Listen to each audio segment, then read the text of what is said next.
అన్న మీ పేరు? దినకర్. దినకర్ ఏం చేస్తుంటావు బ్రో? Auto driver. ఎట్లా ఉంది ఇప్పుడు కూటమి ప్రభుత్వం వచ్చి 8 నెలలు అవుతుంది. 8 నెలల పరిపాలన చూస్తుంటే ఏమనిపిస్తుంది? బాగుందా బాగోలేదా? బాగుంది. అన్నా క్యాంటీన్ ఒకటి పెట్టారు. మామూలుగా మేము బయట 80 రూపాయలు 100 రూపాయలు ఇది మధ్యాహ్నం ఫుడ్. అన్నా క్యాంటీన్ 5 రూపాయలు పెడితే 95 రూపాయలు మిగులుతుంది చాలు. గత ప్రభుత్వంలో ఎట్లా అన్నా క్యాంటీన్ లేవు కదా, అప్పుడు ఎట్లా? అన్నా క్యాంటీన్ ఏమి ఉండేది కాదు, అన్నా క్యాంటీన్ ఉంది. రోడ్లు ఎట్లా ఉన్నాయి? నిత్యం ఆటో మీద తిరుగుతుంటారు. బాగానే ఉన్నాయి. గతంలో ఎట్లా ఉండేవి రోడ్లు? గతంలో కూడా బాగానే ఉన్నాయి. మంగళగిరి విజయవాడ తోలుతాను నేను, బయటికి వెళ్ళను. బయటికి అయితే తెనాలి వెళ్ళినప్పుడు రోడ్లు చండాలంగా ఉన్నాయి. ఇప్పుడైతే పర్లేదు బాగానే ఉన్నాయి. బాగుంది. ఎలా ఉంది? కూటమి ప్రభుత్వం వచ్చేసింది కదా, ఏమనిపిస్తుంది 8 నెలల పరిపాలన చూస్తుంటే? గత ప్రభుత్వంతో మనం కంపేర్ చేసుకుంటాం కదా, వేరే చేసుకుంటే ఏమనిపిస్తుంది? చాలా బెస్ట్. ఆ ప్రభుత్వం తేడా లేదు అసలు. ఇదే 100% వెయ్యం. లోకేష్ గారు ఎలా పనిచేస్తున్నారు? ఐటీ మినిస్టర్ గా ఉన్నారు కదా, బాగా పనిచేస్తున్నారు. బాగా చేస్తున్నారు. చంద్రబాబు నాయుడు పనితీరు కోసం ఏమనుకుంటున్నారు పబ్లిక్?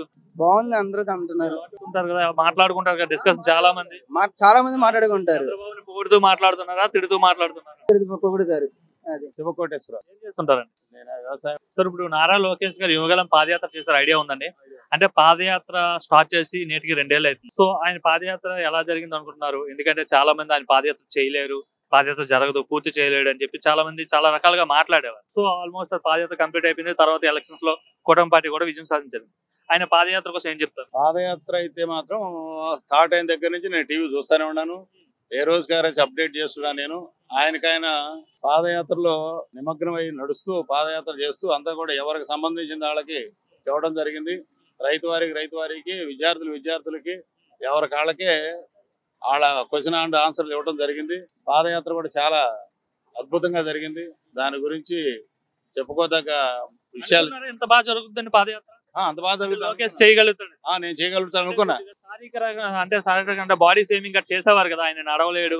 నాకు మాత్రం డ్యామ్ షూర్ గా కొడతాడని తెలిసింది. నడక అనేది దాంట్లో డౌట్ పడే కానీ లేదు. దాని కూడా మీటింగ్లు కూడా స్లోగన్స్ కూడా బాగా ఇవ్వడం జరిగింది. అంతా కూడా స్పీచ్ కూడా బాగా జరిగింది ఎవరి కాళ్ళకే.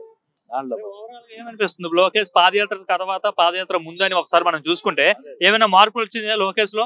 ఆయనకైనా నిలబడగలిగాడు. వాళ్ళ తాతగారిది కానీ వాళ్ళ నాన్నగారిది కానీ మొత్తం కూడా తనకు నిలబడగలిగి చేయగలిగే శాయశక్తులు సొంతంగా సంపాదించుకున్నాడు అనమాట. ఒక నాయకుడు తండ్రి చాటు బిడ్డ అని చెప్పి ఈ విధంగా అనేవారు కదా, రాజకీయాలకు పనికిరాడు, సమర్థుడు కాదు అనేసి. రాజకీయాలకు ఎదుర్కోగలిగే సమర్థత సామర్థ్యం అతను గట్టిగా ఉంది, ఇబ్బంది లేదు. ఇక నియోజకవర్గం పరంగా వచ్చినప్పటికీ ఆయన కొంచెం లోటుపాట్లు అంటే ఏమి లేవు. ఉన్నాడు ఆయన. మరి ఐటీ పరంగా ఆంధ్రాని డెవలప్ చేస్తాడా? ఐటీ వెరీ గుడ్, అసలు దానికి డౌటే లేదు. పెట్టుబడులు తేవడం కానీ మన ఫాదర్ తో పాటు వెళ్ళడం కానీ జరగడం కానీ మాట్లాడటం కానీ చాలా బాగా జరిగింది. ఏమనిపిస్తుంది? 8 నెలల పాలన చూసాం, గతంలో 5 ఏళ్ళు పాలన జగన్మోహన్ రెడ్డి చూసాం. సో డిఫరెన్స్ ఏంటి, తేడా ఏంటంటే ఏం చెప్తారు? గతంలో బాగుందా, ఇప్పుడు బాగుందా? నాకు రోడ్లు కానీ రియల్ ఎస్టేట్ కానీ ఎవరికి ఏమి ఇబ్బందులు లేవు, అదే భావనలో ఉండారు. ఏమనిపిస్తుంది అంటే ఇప్పుడు రోడ్లు ఎట్లా ఉండేవి గతంలో?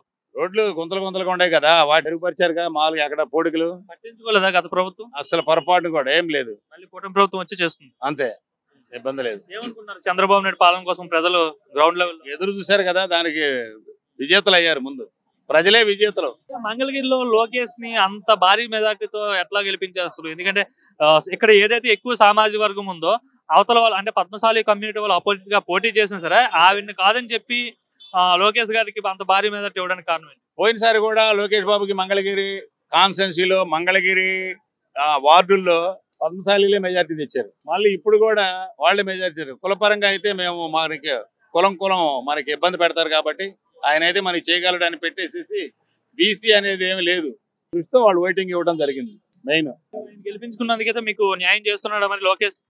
ప్రజలకు అందుబాటులో ఉంటున్నాడు, ఇబ్బందే లేదు. బాబాయ్ మీ పేరు? నా పేరు ఆంజనేయులు. ఏం చేస్తుంటారు బాబాయ్? టాపీ మేస్త్రి.